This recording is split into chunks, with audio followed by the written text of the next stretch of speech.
Veronica Lake brise enfin le silence sur Alan Ladd. Veronica Lake, née Constance Francis Marie Hockelman le 14 novembre 1922 à Brooklyn, New York, était l'une des stars les plus enchanteresses et emblématiques d'Hollywood dans les années 1940. Ses premières années ont été marquées par l'instabilité et les difficultés. Après la mort prématurée de son père dans un tragique accident alors qu'elle n'était qu'une enfant, sa mère s'est remariée et la famille a déménagé à plusieurs reprises avant de s'installer à Miami, en Floride. Adolescente, Veronica a fait preuve d'intelligence et d'un esprit agité, bien qu'elle ait souvent été décrite comme rebelle et rêveuse. Elle a fréquenté une école catholique, puis a suivi des cours de théâtre où ses professeurs ont remarqué sa beauté frappante et son charisme inhabituel, des qualités qui allaient bientôt la distinguer à Hollywood. Son entrée dans le cinéma a commencé lorsque sa mère a reconnu le potentiel de sa fille et a déménagé la famille à Beverly Hills afin que Veronica puisse poursuivre une carrière dans l'industrie cinématographique. Apparaissant initialement dans de petits rôles sous son nom de naissance, elle a rapidement adopté le nom de scène Veronica Lake, qui complétait parfaitement son allure mystérieuse. En 1939, elle a fait ses débuts au cinéma sans être créditée, et au début des années 1940, Paramount Pictures l'avait prise sous contrat, la préparant à devenir l'une de leurs stars les plus rentables. La grande chance de Lake est venue avec le film I Wanted Wings, 1941, où sa beauté froide et envoûtante et sa coiffure distinctive, de longs cheveux blonds tombant sur un œil, ont captivé le public. Cette coiffure est devenue sa marque de fabrique, le look peekaboo, instantanément copié par des millions de femmes à travers l'Amérique pendant la Seconde Guerre mondiale. Ironiquement, le style, bien que glamour, a été critiqué par le gouvernement parce qu'il était considéré comme peu pratique et même dangereux pour les femmes travaillant dans les usines où les machines pouvaient attraper les cheveux lâchés. Néanmoins, il a consolidé Veronica Lake en tant qu'icône de la mode et de la culture de l'époque. Tout au long des années 1940, Lake a joué dans une série de films mémorables, souvent associés à l'acteur Alan Ladd, qui, avec ses 5-6, a trouvé une partenaire idéale à l'écran en la personne de la petite Veronica, qui mesurait un peu moins de 5 de lui. Ensemble, ils ont formé l'un des duos les plus appréciés d'Hollywood, apparaissant dans des classiques tels que This Gun for Hire, 1942, The Glass Key, 1942 et The Blue Dahlia, 1946. Sa présence à l'écran était un mélange fascinant de vulnérabilité et de sensualité, son comportement froid et distant dissimulant une intensité émotionnelle sous-jacente qui résonnait auprès du public. Au-delà de ses collaborations avec Ladd, elle a également marqué les esprits dans d'autres films importants, notamment la comédie satirique Sullivan's Travels, 1941, réalisée par Preston Sturges, dans laquelle elle jouait le rôle de la jeune femme face à Joel McCrea. Ce film, aujourd'hui considéré comme un chef-d'œuvre, a révélé le don de Lake pour la comédie et sa capacité à jouer plus que le rôle de la femme fatale. Un autre rôle remarquable est celui d'I Married a Witch, 1942, où elle a mis en valeur son charme, son esprit et son espièglerie en tant que belle sorcière, une performance qui a influencé les représentations ultérieures des sorcières dans la culture populaire, inspirant même les créateurs de la série télévisée Ma sorcière bien-aimée des décennies plus tard. Malgré son succès, la carrière et la vie personnelle de Lake ont été difficiles. À la fin des années 1940, sa popularité a décliné en raison d'une combinaison de mauvais choix de carrière, de conflits avec les dirigeants des studios et de ses problèmes bien documentés d'alcoolisme et de santé mentale. Elle était souvent décrite comme capricieuse, ce qui a nui à sa réputation au sein du système de studio étroitement contrôlé d'Hollywood. Ses mariages, 4 au total, ont été tumultueux et se sont terminés par un divorce, la laissant avec des difficultés financières et personnelles. Tragiquement, dans les années 1950, Veronica Lake, autrefois l'une des étoiles les plus brillantes d'Hollywood, avait presque disparu de l'écran. Ces dernières années ont été marquées par des difficultés. Elle s'est éloignée d'Hollywood, a travaillé comme serveuse et barman et a vécu une vie largement anonyme à New York puis dans le Vermont. Au début des années 1960, elle a brièvement tenté de revenir sur scène et à l'écran, publiant même une autobiographie intitulée Veronica, The Autobiography of Veronica Lake en 1970, qui détaillait avec candeur son ascension vers la gloire et son déclin.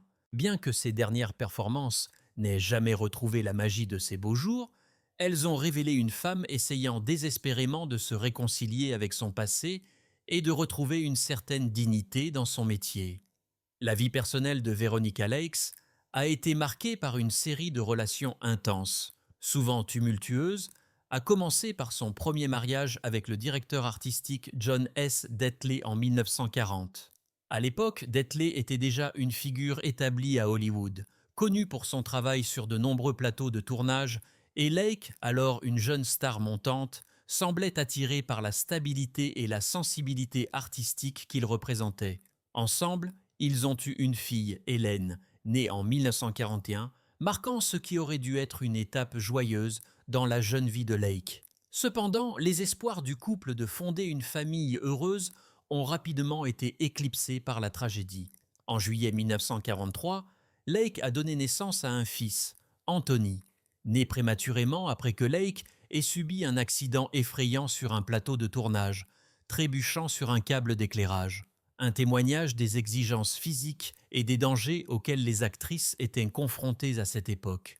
Tragiquement, Anthony n'a survécu que quelques jours, décédant le 15 juillet 1943, une perte qui a dévasté Lake émotionnellement et a mis à rude épreuve son mariage déjà fragile.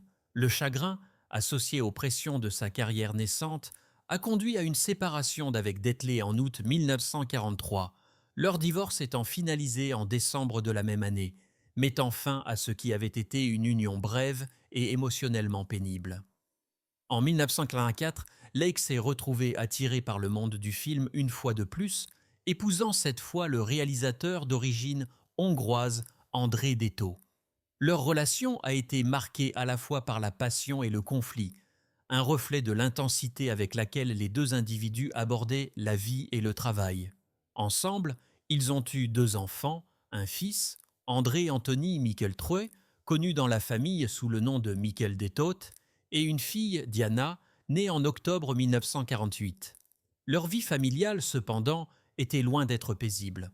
Quelques jours avant la naissance de Diana, la propre mère de Lake a intenté une action en justice contre elle, exigeant un soutien financier, un amer rappel de la dynamique familiale compliquée que Lake devait gérer parallèlement à sa carrière publique. Malgré ces défis, Lake a poursuivi des intérêts personnels qui ont démontré son indépendance et sa détermination. En 1946, elle a acheté un avion pour Dettot et, peu de temps après, a obtenu elle-même sa licence de pilote, une réalisation remarquable pour une femme dans les années 1940.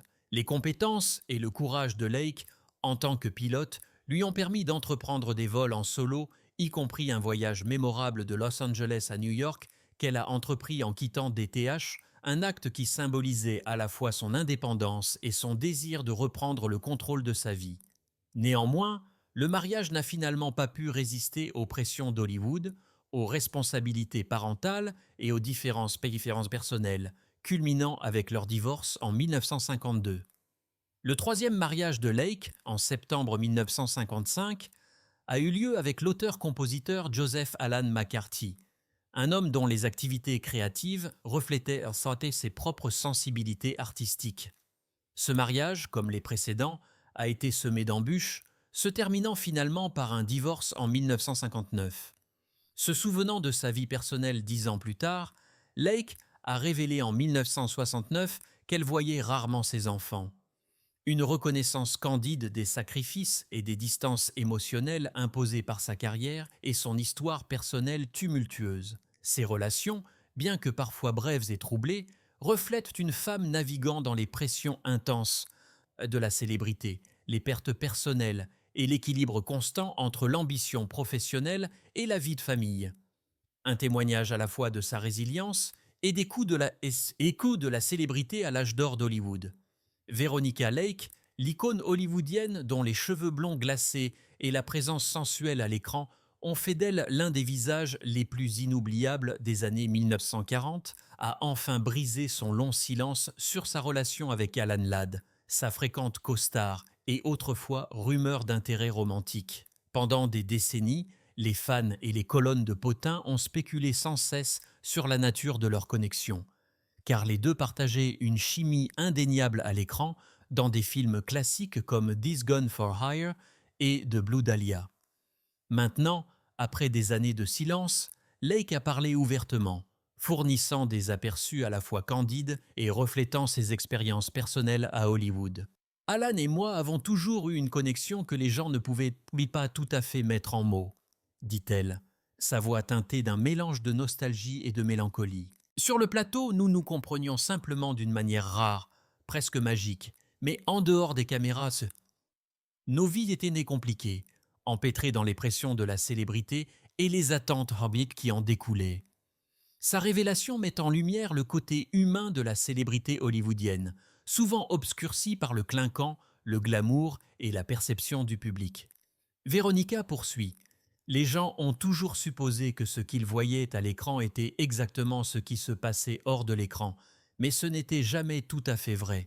Alan et moi avons partagé des moments qui étaient privés, des moments qui comptaient énormément pour moi, et pourtant nous devions garder tellement de choses cachées. C'était un équilibre constant entre ce que le public voulait et ce que nous ressentions vraiment.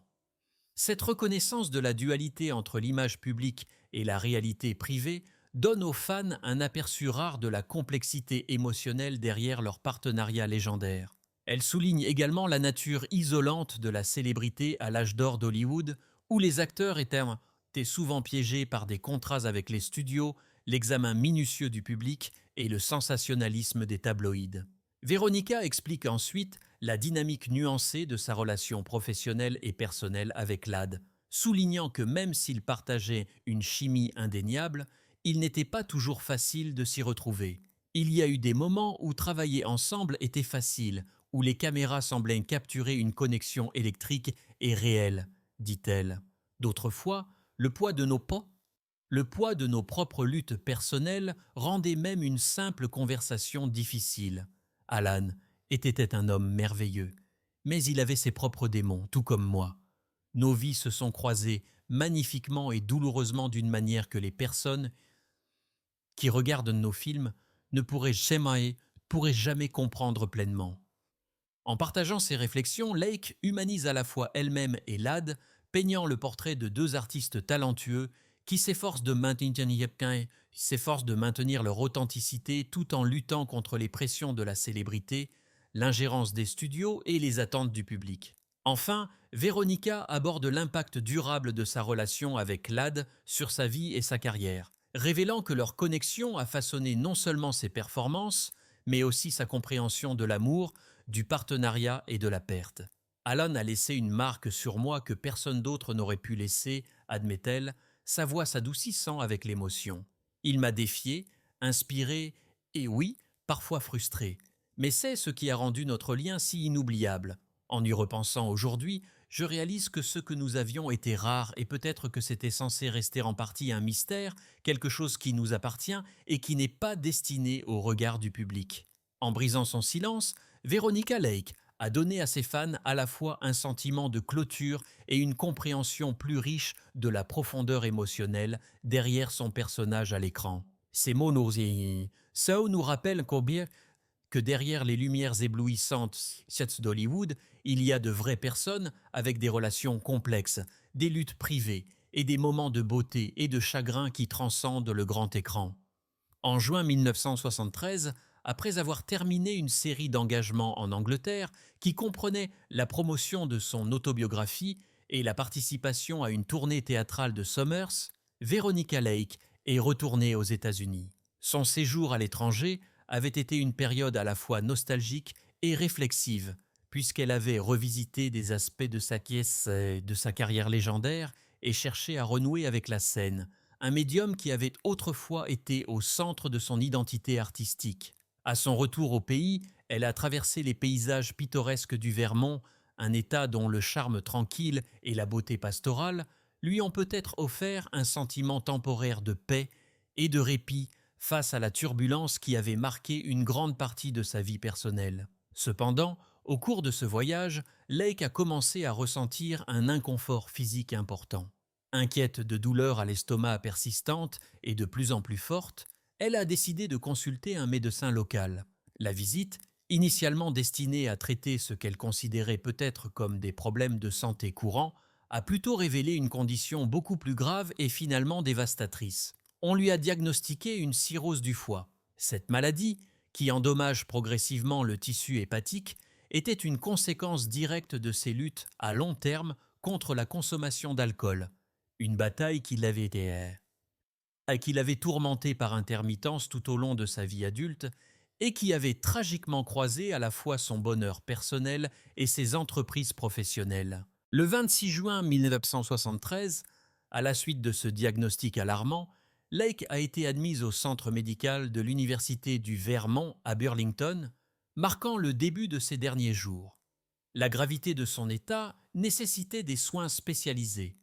Mais malgré les efforts des professionnels de la santé, son état a continué à se détériorer rapidement. Un peu plus d'une semaine plus tard, le 7 juillet 1973, Veronica Lake est décédée à l'hôpital. Les causes officielles de son décès ont été enregistrées comme étant une hépatite aiguë, une inflammation du foie qui peut provoquer une détérioration rapide et grave de la fonction hépatique, et une lésion rénale aiguë, une affection qui a encore compliqué son état déjà critique. Ces crises médicales ont souligné le tribut dévastateur que des années d'abus d'alcool et de déclin de la santé avaient été prélevées sur son corps, mettant finalement fin à la vie d'une femme qui avait été autrefois l'une des stars les plus lumineuses et énigmatiques d'Hollywood. Après sa mort, son fils Michael a assumé la responsabilité de sa dépouille, a réclamé son corps et s'est assuré que les arrangements étaient pris conformément aux souhaits de sa famille. Le service commémoratif pour Veronica Lake a eu lieu quelques jours plus tard, le 11 juillet 1973, à la Chapelle universelle de New York. Le service a permis aux amis, à la famille et aux admirateurs de rendre hommage à sa vie et à sa carrière, une vie marquée à la fois par un succès extraordinaire et une profonde lutte personnelle. Les participants se sont souvenus de sa coiffure emblématique Peek-a-Boo, de sa présence saisissante à l'écran et du charme qui avait fait d'elle un symbole du glamour pendant l'âge d'or d'Hollywood. Mais au-delà de son héritage cinématographique, le service a également réfléchi à la femme derrière la star, aux défis auxquels elle a été confrontée, à la résilience dont elle a fait preuve dans ces dernières années et à l'impact durable qu'elle a laissé dans le cœur de ceux qui la connaissaient et des publics qui ont adoré ses performances pendant des décennies.